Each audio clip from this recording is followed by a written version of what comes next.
Hello and welcome to the 12 Months Marathon Podcast with me, John Hill, the running podcast for the over 35s with Marathon Dreams. Episode 93, very special guest I have on. I have Scott Couldrey. How are you, Scott?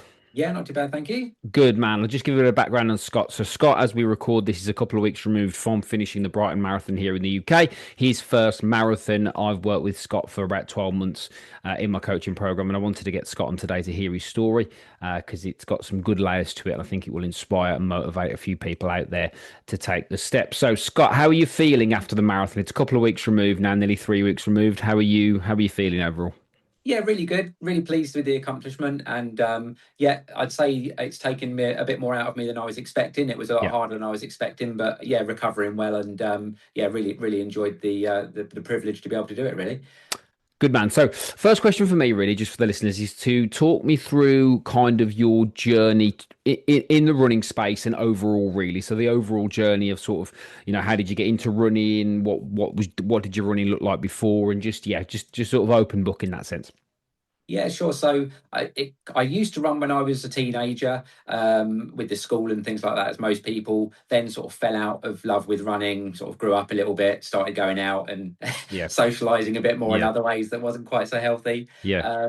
And then it sort of all came to work-life balance and things. And it got to my cousin. I was invited to be best man at my cousin's wedding, and which was nice. But I then realised how much weight I'd put on accidentally over the sort of few years before that, and didn't realise quite how much I'd put on and how Right. unfit I was because I've got an office job and sort of just was sitting down sort of 8-9 hours a day and not moving very much. That was kind of the start of it all for me, really, I suppose, going and doing suit fittings and realizing that I'm two sizes bigger than I expected. Yeah.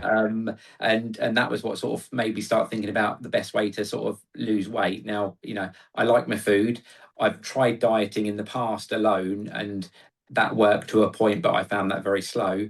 And did always enjoy running when I was younger, and thought, what, I've got to get a treadmill in the garage, because at the time I was overweight and actually felt a bit self-conscious. Yeah. Yeah. So I didn't really want to join a gym at the time either. So thought I'd sort of get a treadmill and just start in the garage, you know, get on there and see how well I did, really. And I How long known ago was that, Scott? Just to interrupt. How long ago was this when this that was April 23. 23? Okay. Yeah. Go. Yeah. Yeah. So yeah, that was April 23, and just literally had no plan, no sort of training whatsoever. Just literally got on there one day and thought, right, I'll run for half an hour and see what happens. And I think my first outing on the treadmill was sort of just under 2.5 miles. Could barely breathe, and it was a painful experience. But then just sort of kept on, battling it, and then it took me a few extra days to recover, and then got back on it again, and just went from there. Really started to see the weight sort of fall off over the weeks after that. Um, and then I got up to around about being able to do a 5K, and obviously park runs quite a big thing, and thought, well, do you know what, maybe I've lost a bit of weight. I'd lost about a stone by that point. This is probably 2 or 3 months later. I'd lost a stone, and was feeling a little bit better about myself, so decided to sort of then not necessarily do a park run, but just start training for a 5K and try and see if I could get my time down for a 5K Yeah. distance. Yeah, fast forward a little bit, and then did my park run. Was pleasantly surprised that I did it okay and got a reasonable time. And Yeah, and then sort of thought, well, I'm doing all right on my own, not really got any guidance from anyone. Hadn't come across yourself at that point, but had heard of a running app that I used and downloaded and created a plan in that for 5K. Got on quite well with that. Um, and Decided I wanted to then go up to sort of half marathon distance, because I was getting a bit sort of enjoying the 5K, but wanted to lose a bit more weight, wanted to get a bit more effort and a bit more time on the treadmill, or starting to run out sort of outside. Um, and Yeah, decided to enter the Bracknell Half Marathon, a local one to me. And Yeah, started that. And that was all going really well. I had about 2 months before the marathon was due, and then had a mini stroke. I had a TIA, it's Yeah. called, Yeah. Yeah. and yeah, that was a out of the blue. Um, I think it was quite a surprise to everyone, because I was quite young to have a mini stroke, really. And Yeah, that happened. Timeline wise, Scott, when was that? So timeline wise, when was That the TIA? would Yeah, that would have been the February of 24. 24. Okay. Yeah. Yeah. Go. Yeah. So yeah, February 24, and I think the race was booked in for the half marathon in May, and everyone was like, you can't. I think there's I think sometimes when you start running and trying to improve yourself, I think some people are looking for a reason for you to stop doing that. Yeah. And some people, oh, well, you have been doing a lot of exercise lately, and maybe that was what caused it. And no, it wasn't. So a lot of people were sort of saying I shouldn't probably do the marathon. I spoke to the doctors, and they were like, well, if you feel able to, then give it a go. So yeah, decided to, I couldn't run for a month. So, I really did go into a half marathon much colder than I wanted to from a training point of view. But yeah, got it done. I did it in 2 hours 27, I think it was.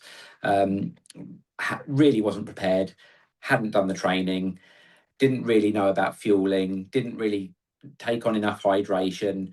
It was painful. The last sort of half of it was Mm. painful, really bad cramps and in my calves, and yeah, really struggled. But again, a brilliant achievement. Was really pleased. Yeah. Um, yeah, and then I think it was that point, just after I'd finished the half marathon, I then came across you on Instagram actually, Mm. and was following your videos, looking at the content. Didn't quite feel ready at that point to sort of do anything with you. I think I wanted to get myself a little bit better before putting some money behind it, as well as effort. And it was probably about, I'd done then another couple of half marathons. I did the Windsor half marathon, Hampton Court half marathon. Managed to get my time to just under 2 hours, that was where I wanted to get to in my mind. I was like, right, if I can get below 2 hours, that's at that point, then I want to sort of get some coaching and see where I could go with this. And Yeah. it gave me the confidence to do that and sort of make touch with you again Yeah. to see what you thought. Okay. How old were you when you had the TIA? That would have been 43, 42, 41. 41. Did you get to the bottom of what caused it, or? No, they never figured out what caused it. No, Yeah. they didn't ever get to the bottom of it. No, I was at work, normal day, didn't expect anything. Was actually stood up at the time having a drink from my water bottle, dropped my water bottle on the floor, and my colleague sort of looked at me funny, and I thought, well, that's strange. Picked my water bottle up again, dropped it again, and then she said to me, what's wrong with you?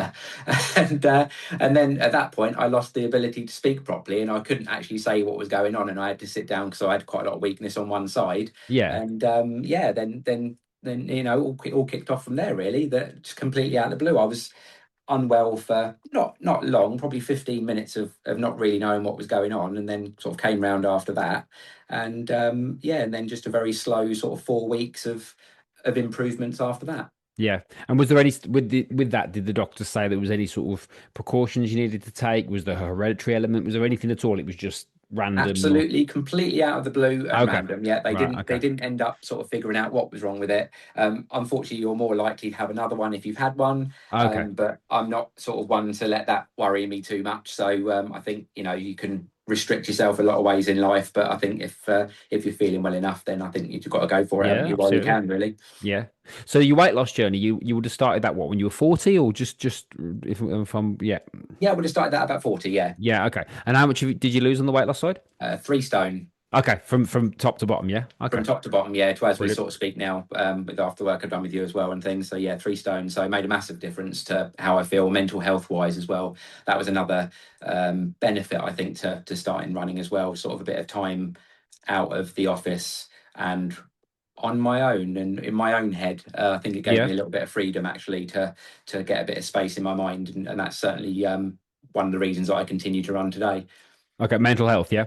Yeah, definitely. Yeah, it's made Okay. made a big difference. It certainly helps to get out and get a breather and run your frustrations out sometimes, which is Yeah, always helpful. absolutely, well, absolutely. So talk to me about that then, Scott. If what you're comfortable with, what would you say are are the mental health benefits for you personally? What does it help you to do and manage? Yeah, I think I've suffered on and off with depression through my life, Right.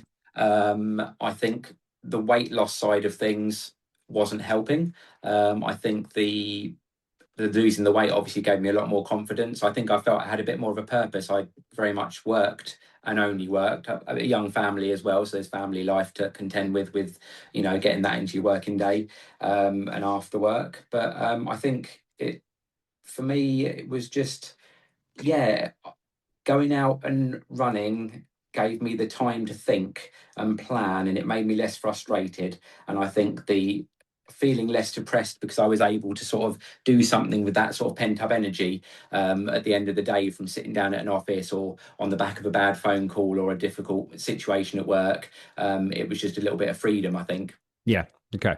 So thank you for sharing that. So we've done these three half marathons. It's three, wasn't it? Yeah. So we've Yep. done these three half marathons. What was it at that point that made you go, okay, I want to up the ante a bit, as it were, and I think, yeah, with the three half marathons, although my time had improved, I didn't feel like I understood how to get my times quicker, which yeah, sounds silly, but I was, using the running apps and a particular running app, and it was okay, but it wasn't as personal as I wanted.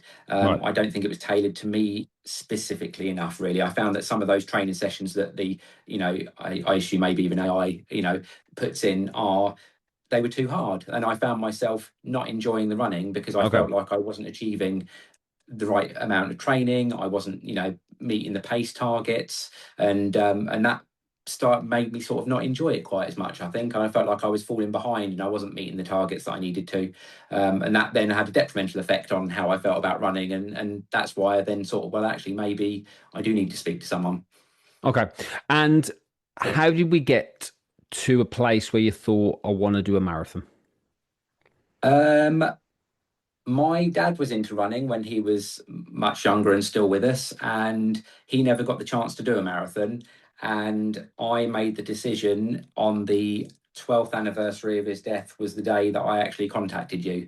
Oh, was it? It was, yeah. Right. Okay. You probably wouldn't know that, but that was that. It was a day of reflection and a day of wanting to improve myself and really give myself something to aim for.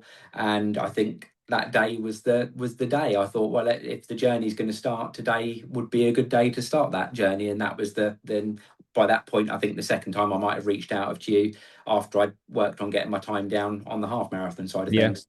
Yeah. Okay. Yeah. And I guess obviously that's a very strong reason why to do a marathon, of course, and I think the why is also the most powerful thing. So let's talk about the journey then. So let's go and let's talk about the marathon first. Okay, you've just done Brighton, yeah. Yep. So I like to reverse engineer these. So I like to talk about the marathon then the training. So you've done the marathon. So talk me about the actual day, the marathon experience. So just to clarify for everyone, you were 42 when you did your first marathon, yeah. Yep. 42. Yeah. 42, cool. So yeah, talk me through the marathon experience, Brighton. And why Brighton, by the way? I'd entered London the previous 2 years and hadn't got in. Yeah, I could have done a charity place, but I knew that for me at the time, doing a marathon was a big deal. It was a lot of work to put into it. yeah, And I felt that running for charity at the same time, although that is something I'd like to do in the future, I felt that added another thing to worry about, yeah, almost, of and course. another consideration for Yeah, having to raise that money and put the effort into raising the money as well, because you do absolutely. raise quite a lot of money for charity, for the marathon. So I was a bit frustrated that I couldn't get into London, other than going through the charity place, which I didn't want to do. And Brighton was available, really, and I'd heard good things about Brighton, and it was a good sort of a good one to do that was sort of fairly close to where I live anyway. So being based sort of down in Surrey, so it's not too far to get to Brighton. So decided on that one. Yeah, cool. And talk me about the actual marathon then, the day itself.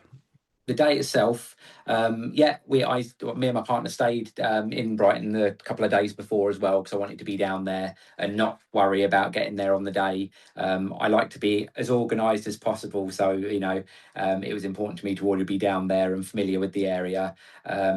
It was a really fun day. Everyone's helpful, everyone's happy. It was well organised, really well supported. I think the course itself was a really nice course. I don't know if you've run Brighton yourself yet. I haven't, no, Um, not no, yet. yeah, definitely. I mean, obviously, it's the first one I've only ever done, and I'm sure London is amazing, but it's a lot. It's in the city. Whereas with Brighton, you've got sort of nice. It's sort of split. It felt like to me it was sort of split into sort of two or three sections where you've got your nice bit in the centre of Brighton. You've got you're running along the seafront. You come away from Brighton as well at one point and up quite a big hill away from Brighton, and that's quite nice. It's a little bit quieter, less support, but that's where you can sort of dig deep and go into your own head a little bit and focus on your pacing and things. So yeah, that Yeah. was yeah, it was really, really good. Yeah, it was a lovely course to do. Yeah, very well organised. Yeah. Talk about your own marathon experience then, Scott. You'll talk about your race.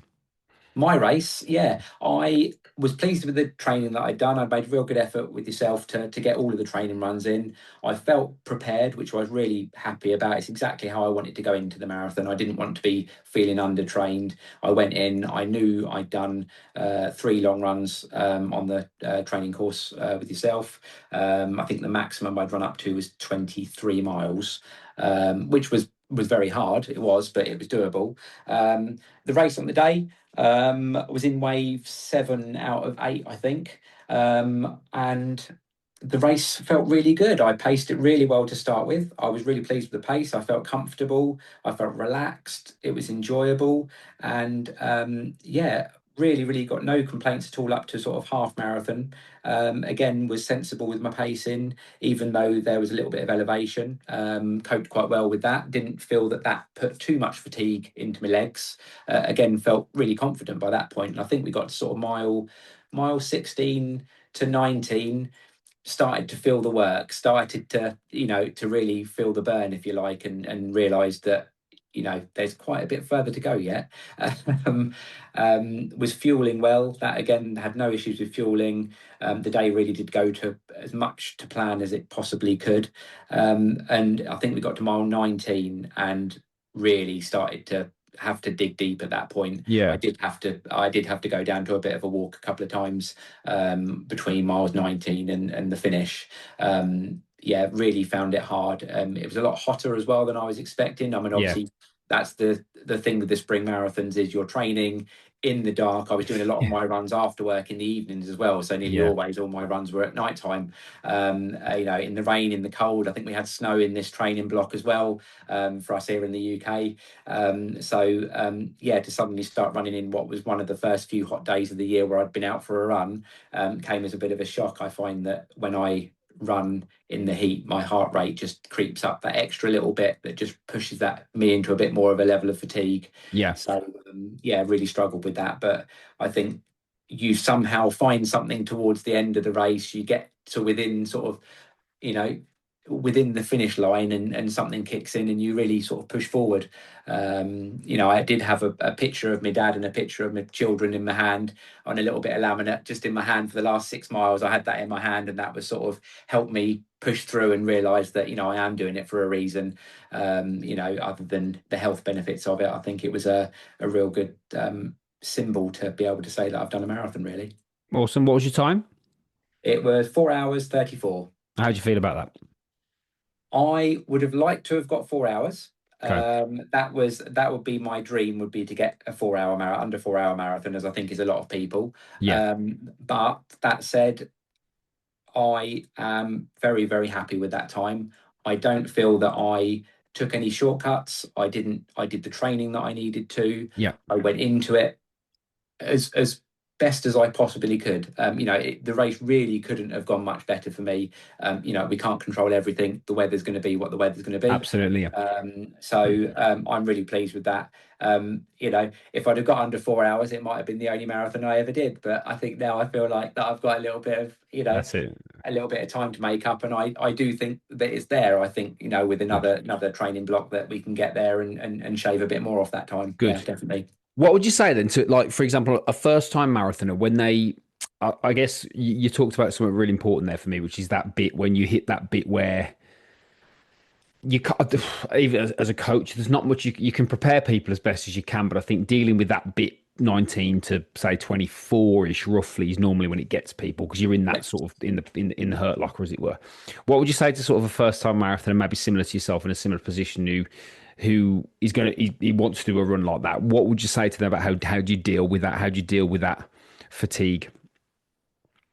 I think the supporters get you through a certain point with Yep. their applause and and geeing you on in those periods. But I really do think that you just got to dig deep. I think that yes, it's painful.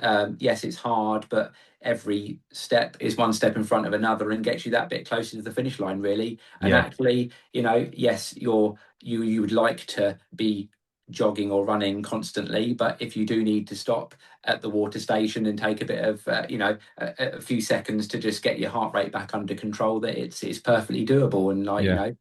at the end of the day, whether you're finishing your marathon in just under 2 hours, as has just recently been done, or Absolutely. or in 6 hours, it's still that distance. You've still accomplished a marathon, Yeah. no matter the speed. And I think if you've done the training, there's no way you could have said to me, at a 40-year-old that couldn't run half an hour on a treadmill or even do 5K, that I'd be, fast forward a few years and I'd be, you know, doing a marathon and saying to people, I'm just popping out for a 10-mile run, and being able to do that. Like, Yeah. Yeah. what an unusual situation to be in. Absolutely. Like, Yeah, absolutely. I'd like to keep myself sort of half marathon ready at all times if I can, really. That's the sort of fitness Yeah, level I'd like to keep at now. absolutely. So talk me through the that's brilliant. So obviously we've spoken about this, but that's very inspiring and well done. So talk to me about the training then, Scott. Obviously, the training block through the winter. Talk to me about how that sort of worked for you, how it fit with your life. So just talk me through the training. Yeah, sure. So when I first sort of made contact with you, I wasn't really sure what to expect. Obviously, you provided the training plan for a first time marathon, which was good. I'd only ever run off of an app before, so I think the apps that you can get make you lazy. You're too reliant on them. I think you don't need to learn as much about running, and you don't Okay. need to understand as much about running Right. if you're just following blindly an app or a program. Whereas I found with your program, and the way it was presented, I use a Garmin watch, and had to learn how to put workouts on there, and put the runs on the watch. That was really good. That gave me a bit of an appreciation for every run that I was doing. I like to be organised, so I took the running plan and sort of put that into a spreadsheet and tried to allocate days and times. Again, with work and family, you can't always fit the runs where you'd like them to be. Hmm.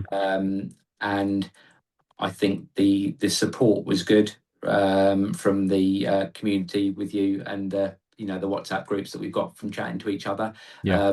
No question's a silly question, really, and a lot of people are thinking the same sort of same sort of things when you're running through the training block.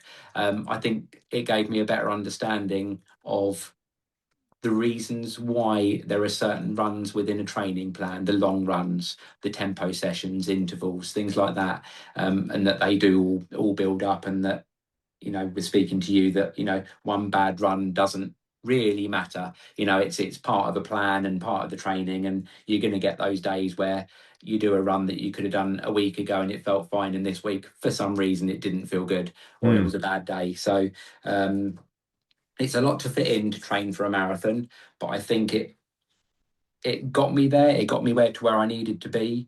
I was able to finish the marathon, and I think from a life point of view, it's helped me be more structured. It's helped me plan better, and I think it makes you appreciate how much time you probably do have in life, and you wonder, well, what did I do before I was running four, maybe 5 times a week? Like, what did I do with that time? And Yeah. I think you might be on the outside, you might be thinking, oh, I could never possibly train for a marathon. It's too much. It's too much. It's too much. But actually, the time is there. It really is there. You might have to forego a few nice things, maybe the occasional like evening out with friends and stuff like that. But actually, you get to the point where you don't mind that, because the training matters more, and you want that feeling of satisfaction that you've looked at the plan and you've completed all the runs for that Yeah, week. absolutely. Yeah. Yeah, So a couple of things on that because there's some good stuff in there. So I want to, you had your challenges during training. Talk to yeah, me about how did you keep going, number one, and two, how did you manage all that time and with all the stuff you've got going on? So what was your mindset? So the first question is really about the challenges that you went through and how you got over those. And secondly, it's about, well, how did you then make things work for you? yeah. I think the first challenge was obviously having the mini stroke, and getting and ignoring people to a point, and Yeah. thinking I won't be told what to do, what to do, Yeah, yeah. and I'll prove them all wrong. And I think once I got over that, that was the main thing, really. And then in the time that we were together, I actually had to have my appendix out. I don't know if you Yeah, ever yeah, I was gonna, yeah. Yeah. not long after we started working with each other, I think it was in the middle of a 10K plan because I wanted to just get a little bit more speed on my legs, and yeah, ended up having to have my appendix removed. That then took me out of training again for another few weeks. So yeah, I think it's just realizing that your body's much more capable of more than you think, and that just given the time to recover properly, it's amazing what you can achieve really, and what your body can tolerate and get used to. Yeah. Yeah. And how did you plan your week out then? How was it a matter of what, in terms of with work and all your family stuff? What was your mark? What I'm interested in is if you can answer this question, it's the mindset around that. Because obviously, how you plan your week's fairly straightforward. It's you put the run in, you do it or you don't do it. But it's what's the mindset around that of this is something I have to do. How did you cope with that? Yeah, I think I didn't want to let myself down, and I think the advantage to having someone like yourself is that it gives you that accountability. Yeah. It becomes more important to include that in your week. So I sort of structured it also from, again, back on the mental health side of things. Mondays, no one likes a Monday, so for me, I chose to do my long runs on a Monday after work. That was what suits me in my life, so that was quite nice coming back from a Monday, but always having that long run to look forward to, because actually I enjoy the long runs. So yeah, and factoring that into the week, making sure that any sort of work meetings or anything that might overrun was controlled, and made time on certain days. It might mean that some weeks I would have to do runs not back to back, but it might be that I'd have to get up early, before the day starts, and get a run in before work. And then, just to get that run in for that week, because sometimes there wasn't, 4 days where I could do a run, but there was. So I just got to Yeah. think of the day and split the day into, well, you've got the morning and you've got the evening. So Yeah. sometimes you just had to sort of, section that out amongst a week and go and look at, well, all the places that I could slot runs into, and moving them around between the time that you've got available for those runs. Because the good thing about the training program is it's not all long runs. It's not all really, you're not out on the streets for hours and hours at a time on every run. Some of them are a bit, the tempo ones you are finished a bit quicker, and they don't take up as much time. So it's just making sure that you put the right runs in the right places, really. Mm. How did you cope with fatigue and tiredness? Yeah, that was a big deal. Sleep, before I started running, I would say sleep. I never used to sleep very much. I used to stay up very, very late, always until the early hours of the morning. I don't think it took too long on the marathon training to realize that that wasn't going to work too much. And obviously with yourself, you said how important sleep was with recovery and things, and I thought, well, again, if you tick all of the boxes, if you can do all the training runs, and you can make sure that you're recovering well from that, I definitely noticed a correlation between a good night's sleep and actually feeling more prepared to do that run the following evening. Mm. Yeah, I had to prioritize sleep. Again, you realize, you think you haven't got time, you think you need to make time for things, but I think most people do have the time in their days if they really sit down and look at, well, how long was I on my phone for, mindlessly scrolling social media and apps and stuff like that. If you add up all those little chunks of time that you waste within a 24-hour period, you could probably find yourself an hour or two, Yeah. really. Yeah. It's I think for me, working in the wellness space that I've done for so long, I think it's sometimes we don't like to know that it's us, if that makes sense. It's easy, and especially this is even worse now with information and all this information that we've got. It's easy to blame something external, and there's a wonderful concept, psychological concept called displacement, which is the conscious mind finds external things to blame for internal problems. So it'll go, "I'm angry because of." Well, no, you're angry, and you just find something to be angry about. And I think it's the same here. We don't like to go, "Well, actually, I don't need to stay up all night. I can." It's such a strange mindset of, one of my um, mental health top 10 mental health tips is go to bed when you're tired, Yeah. because people don't, they think they've got to stay up for some reason, and it's fascinating. It's fascinating. So that's useful. That's really useful to know. So what did you have to change then to sleep, apart from going to bed earlier, of course? Was there anything you had to change to sleep better? Was there any sort of things, because I think a lot of people are listening to this, Scott, might be in a place where they do struggle with their sleep, and there might be things they don't know they can control. So was there anything particular that you did to help you to sleep better? I think I probably structured my evenings a little bit different. I made sure that there was time where I would not look at my phone before bed, or restrict the time on a phone. It makes you feel like a child, really, that you're restricting like anything. I think you do have to. I think we're all like tied to our phones nowadays, and it really was probably the reduction of using my mobile phone in the evenings, Yeah, and then yeah, now enabling yourself to not be completely consumed or distracted by what you're looking at on your phone. You don't absolutely. realize that the time is just ticking away, and just changing an evening routine. I think that's all it was. That's all I needed. I think you almost need to give yourself permission. It's okay to go to bed early. It is okay. You don't have to stay up. I know it's Absolutely. difficult when you've got a full-time job and family life and things. You need to, you need to make the most of every minute. But actually, I think you forget that sleep is just as important as waking time as well. And I Yeah, think your brain needs that time to be relaxing and things, so you've got to get the hours in if you can. yeah, Yeah, and it made a big difference. Again, I think back to the mental health thing again, it just helps you. It prepares you better for the following day.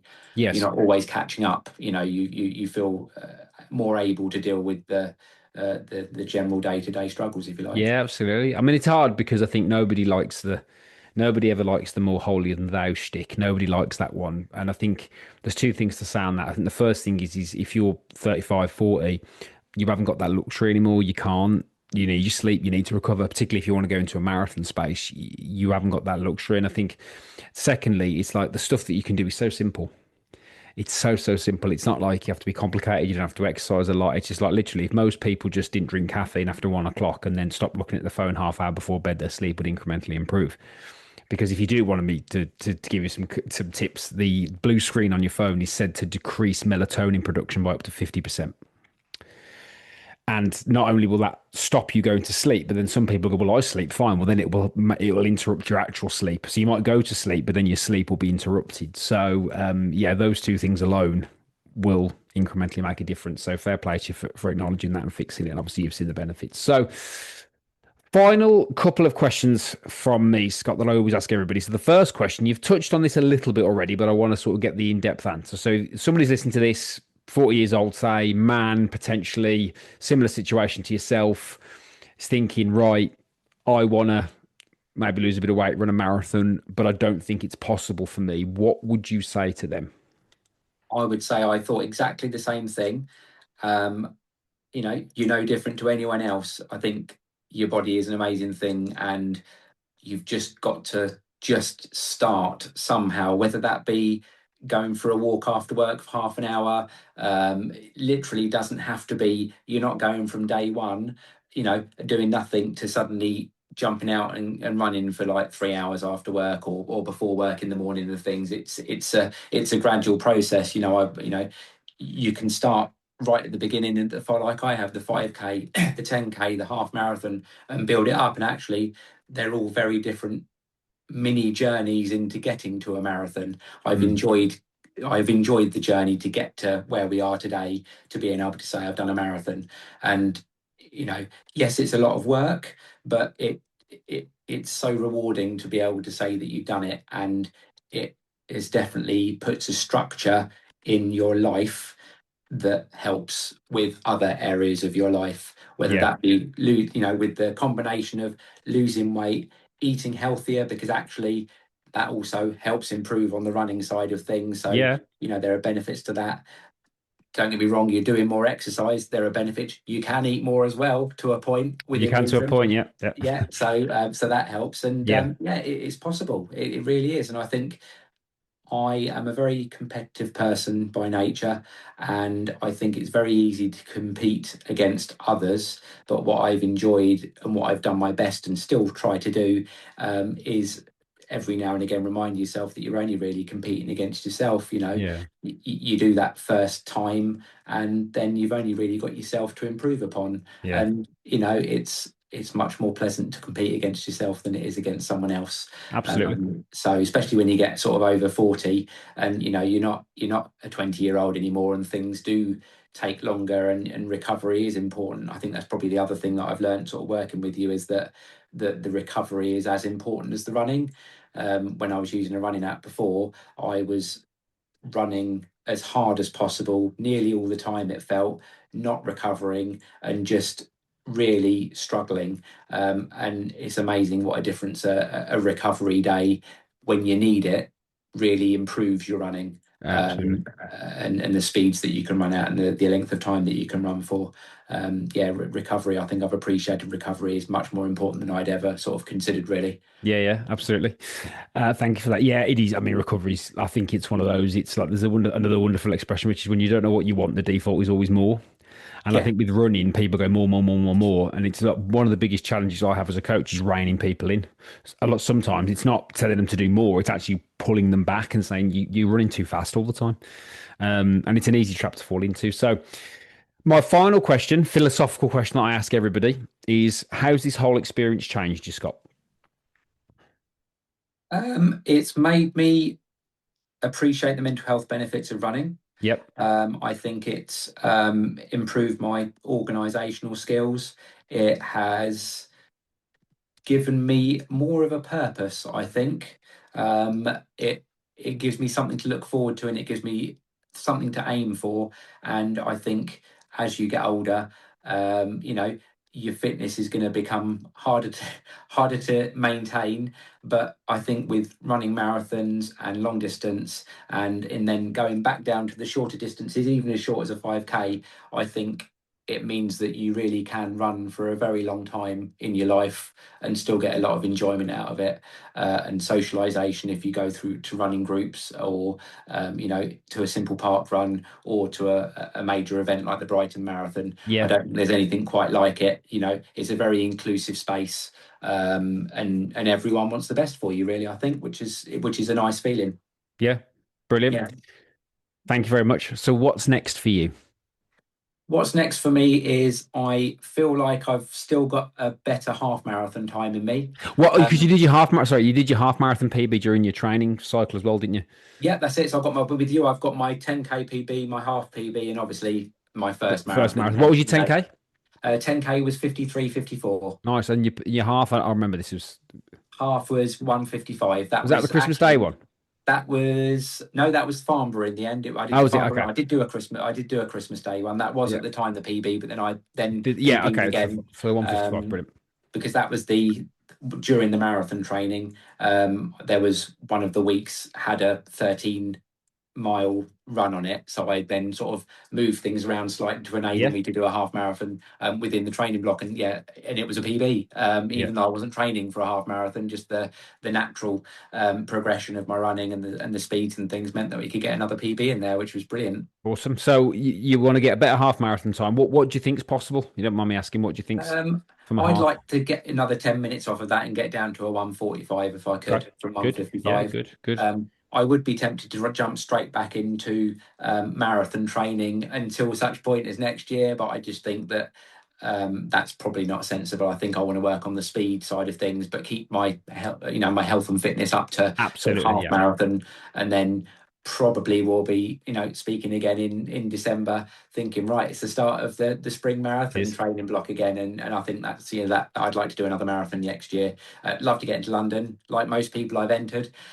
We'll see if that comes to fruition. If it doesn't, then I'll look to Brighton again or somewhere else, maybe Okay. Manchester, or I'm not quite sure what I'll do next year. Like, yeah, we'll have to wait and see. Yeah, yeah. So it's sort of seeing where the journey can take you in terms of times and stuff for the marathon to potentially get close to that 4 hours if that's still yeah. Because I think from the learnings, I think the most important point here is like with when a lot of people come to me with the time for a marathon if they haven't done one before, sometimes they need the first one as a learning experience to then give them that plus the training and plus the experience to go, oh, okay, now I'm better equipped to go and shave 15 minutes off that because I know what it actually feels like to do it. Because no coach in the world can get you ready for. No coach in the world can just mimic the experience of running the marathon. They can get you ready as possible, but I think you've always got to go and do one to go, okay, now I know. Yeah, definitely. The last sort of 4 or 5 miles of the marathon are mental, not physical. You might tell yourself it's physical. You might feel like you can't move your legs, but I think it's the mental side of Yeah, things, that yeah. that last bit, that last push. Yeah, that's definitely an interesting one. Yeah, I think for most people, I think in our space, which is like just quote unquote normal people just trying to run their first marathon and maybe PB a subsequent one, I think it's understanding how it breaks down and understanding that mental side of it that's the key, really. Because, and I think, like I said, I think for most people, you've got to go through that first one to go, okay, now I know what this is mentally and where it sort of wobbles and where, and then you just learn as you go. So, yeah, fantastic. Anything else from you, Scott? No, I think that's it, really. No, it's good. Thank you very much. Appreciate that very much. So, thank you everybody for listening. I really, really appreciate it. So, as always, if you're new to the podcast, don't forget to subscribe wherever you get your podcasts from, Apple or Spotify. If you're listening on Spotify, please drop me a review. It really, really helps me if you're a long-term listener. And if you could share this with anybody that you feel it would help, I do appreciate that as well. Or also drop me a comment. If you don't follow me on Instagram, hop over to there at 12 months to marathon. You can drop me a follow over there and go to the link in my bio, and you can click the link there to join my free running community for the over 35s. We can take you away from social media and keep you accountable and give you some structure and help away from all the noise, as it were. So, Scott, well done again. Thank you very much indeed. I appreciate it very much taking the time to talk to me today, and I will speak to everybody again very soon indeed. Thanks, Scott.